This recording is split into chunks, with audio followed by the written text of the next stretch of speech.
Slow down. You're thinking way too much right now, all right? Let it go. All the stressors, ideas running through your head right now, it's not doing you any good. Take a moment to just breathe in, breathe out, and relax. There's a quote that I really like. A problem well stated is a problem half solved.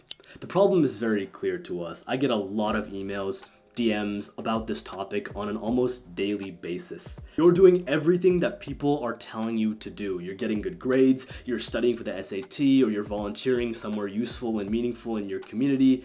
And yet, as you go down this resume building process, it just doesn't feel like you're doing enough, especially for admission to those top Ivy League schools. The days are just ticking by, but that crazy, impressive resume just doesn't seem to be showing up, and you're left asking yourself, why? Before we get any further into the video, there's a concept that I want to break down for you. So take a look at this.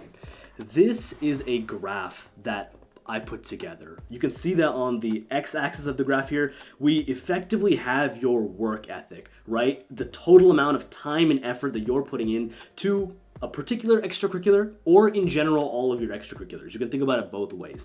And on the y-axis, we have the reward. Now, in this case, we can think of the reward as almost an axis of how much a prestigious university is going to value your application. So at the bottom here, this would be like an instant reject unless your parents donated like 4 buildings. And up here would be like a, extremely prolific application, something with a lot of really, really great aspects and proving that you're a competent person. Competent as in you've just done everything that colleges expect you to do as part of this game, not that it actually has any indication of your true ability to succeed in the real world. Now, the thing about this graph is that the average high school student views the ratio between your time and effort and the reward as a linear graph. As in, if you were to put in 10 hours, 20 hours, 30 hours, the rewards are going to be proportional. But in reality, the graph looks a little bit more like this, where you put in the effort and the reward doesn't come. It just doesn't. You put in 10, 20, 50 hours and nothing changes. The thing is, when it comes to a lot of the different initiatives that you start in high school, the different clubs that you get into, the different activities that you start, you are going to be grinding on them freshman year, sophomore year, and you just don't see the rewards. The difference between the students who go on to get into those prestigious MIT, Harvard schools and the students who don't, in so many cases, is because the people who put in the work, they're right here on the curve. They've put in the 50, 100 hours. They quit. They give up too early on. Once the success starts coming, the growth is almost exponential. I've had so many clubs and experiences just like these where I put in weeks, months, over years of effort. When it comes to my science fair work, literally like 2 years, nothing worked. Every competition I applied to was just failure.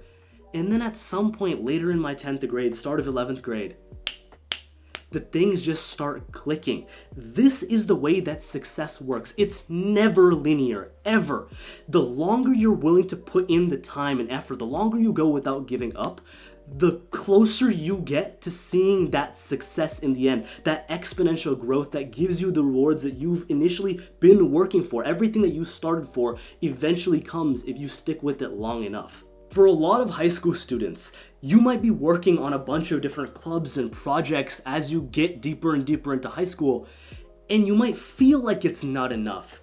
But as someone who's been there in your shoes, who's experienced those exact same emotions, I can tell you that a lot of the biggest rewards actually come later down the line, and they pay off in the long run when you're putting in your work with this. So one of the reasons why you might not be feeling like you're doing enough is just because you're this close to eventually feeling like you're doing enough. Stick with the activities that you're doing a little bit longer. Stay committed for a couple more weeks, a couple more months. Trust me on this.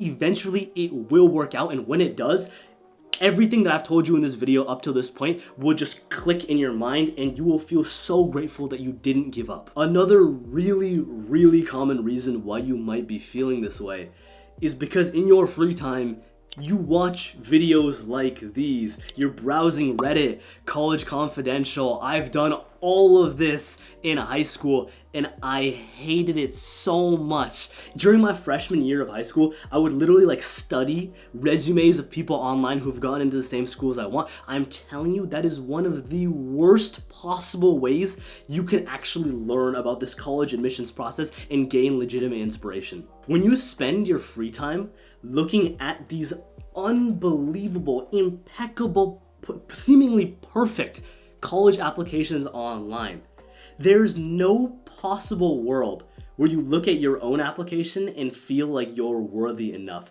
There are always going to be tens, hundreds, thousands of people out there who have better applications than you.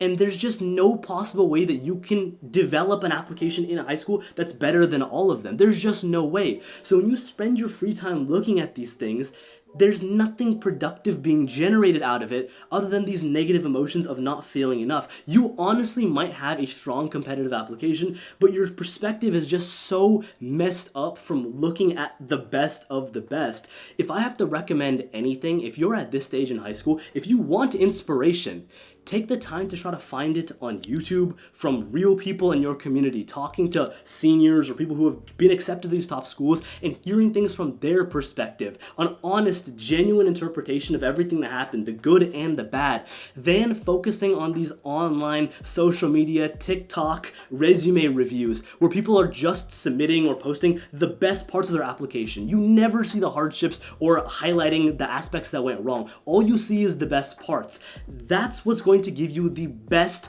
most honest interpretation of where you should grow and what you should do to get a better application. Talk to people around you. That's where you're going to get the best information from, not from browsing College Confidential. All this is going to do is make you cry at night thinking that you're never going to be enough in life. If nobody else believes in you, hey, I believe in you, alright? We're all gonna make this happen. Every one of you watching this video is more than competent enough to get into your dream school. You just have to be willing to do the right decisions and put in the work. I don't know how many times I have to say this. The last possible reason why you just might be feeling that your application is kind of lackluster in high school is the fact that there is an honest reality that maybe you aren't doing enough work. And it's kind of hard to say, personally looking at our own lives, right? Because we all think that we're going through it, right? That we're the ones who are putting in the grind and maybe things aren't clicking. So I'm gonna give you a couple indicators to try to check where you fall on the spectrum. First, what we have to take a look at if we really want to test for your work ethic is your grades. Are your grades there in high school? Are you able to consistently get those 3.8, 3.9, 4.0s every semester of high school? Are you able to average that as well as study for these standardized tests and get good scores? Yes, I get it. High schools are subjective. Sometimes you go to a harder school. Sometimes you don't have the resources to buy private coaching for the SAT. Look, you can say whatever you want. The matter of fact is that if you want to be competitive for these top schools, you need a near 4.0 GPA and you need like 34, 35 on the ACT, 1500 plus on the SAT. If you're not getting there, you need to be able to put in the effort. That's where you start. So if you're looking at your transcript right now and you feel that you might be in this category, before you start doing anything else, start by focusing there on the fundamentals. Get your grades up in school. Build up the discipline to be able to consistently get a 4.0 GPA every semester of high school. Go on to college and then you'll be able to do the same thing there. This is a lifelong journey. You have to be able to build this discipline. And from a very practical standpoint, there's no point of applying to Harvard and bragging that you have these 2 paper publications when you have a 2.9 GPA and a 1200 on your SAT. Unless your parents donating those 2 football stadiums, you ain't getting in, bro. I'm sorry, it's just a matter of fact. Now, if you are able to get those baseline statistics, but you still feel like you have energy to do more, you just don't know what to do, I'll be honest, you are in the best possible state here. I don't care if you're a junior and you only have 6 months left before you have to apply to colleges. Now is your time to use that motivation and literally grind. There are so many possible clubs and ideas for things that you can do. You can go right onto my YouTube channel and just watch some of my videos, just like skip around the different parts and find like inspiration for what to do. I shouldn't even be telling you this because all this stuff is about to like hurt my YouTube statistics algorithm, bro. I don't care. I literally make these videos to try to help you guys. If you have the motivation, hey, it's go time, alright? There's not that much longer until you have to submit your college application, and all of this benefits you so much even when you leave high school. When you learn these skills, some of these things, the mistakes that you make now, are not things that you want to have to learn later. The skills of being able to work with people, start your own business, initiative, be able to work effectively in a team, be a legitimate leader, not a leader for your college applications. Oh, no, I was president of host. You can't be dissing host because I don't. Shut up, okay? It literally does not matter whether you're club president or whatever outside of like college apps. For the fact that if you're not developing the leadership skills, there's no real benefit to it. Develop actual leadership. Do something. Lead a team. Give direction. Like, do something useful. Use that motivation productively. If you follow everything that I've said in this video, there is no reason why you should feel like you're not doing enough in high school, alright? You should go to bed at the end of the day feeling grateful of how hard you work. You should be proud of yourself. I want you to be able to feel proud of yourself every single day, alright? Thank you all so much for watching. This has been Pratik. Like, comment, subscribe. I'm out.